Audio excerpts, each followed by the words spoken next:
રાઠોડ શ્રદ્ધાબેન. સમસ્યા સાહેબ આ ટોયલેટ પેશાબ ની બીમાર ને રહી વારીએ ઘડી છે.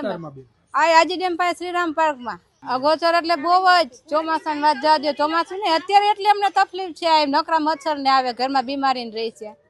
અત્યારે જો આ નાની છોકરીને ઝાડા ને ઉલટી છે. હા માર્કેટ નો પ્રશ્ન તો પેલા કેમ કે એની હિસાબે જ ગંદકી વેરો થાય બધો ટોયલેટ ને પેશાબ. હા છે જ આ છે જ આંગણવાડી માં હાવ ખરાબ પરિસ્થિતિ. પેલા આંગણવાડી એની હિસાબે જ આ બધા ટોયલેટ પેશાબ કરવા આવે સાહેબ. એ પેલા તો વિન્ડો વાળીને પેલા આ પેક કરાવો એક દરવાજો મેન મૂકીને.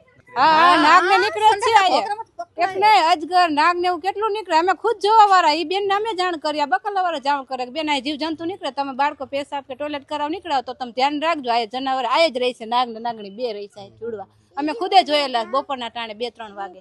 રજૂઆત હા અરજી તો સાહેબ કેટલી વાર આંગણવાડી વાળા બેને દીધી છે. મેં ખુદ ગુંદાવાડી મેં અરજી દીધેલી કે આવી રીતના ખરાબ પરિસ્થિતિ છે. અમને 2 મમ્મી દીકરો દાખલ હતા ત્યારે કે આ રીતના છે એટલે અમને તો સમસ્યા તમે કઈક ઉકેલ લઈ આવો પણ નથી કોઈ નથી ધ્યાન દેતું. ખાસ માંગ રહેલો સાહેબ કે આટલો છે ને વિસ્તાર જેટલો આંગણવાડી વાળો ભાગ એ આખો ડેલો કરીને પેક કરાવો એટલે કોઈ ટોયલેટ કે પેશાબ કરવા આવે ને આના કોઈ આ બોલું થાય ને એમ કે પછી આ શાકભાજી બીજી જગ્યાએ મોકલી દો.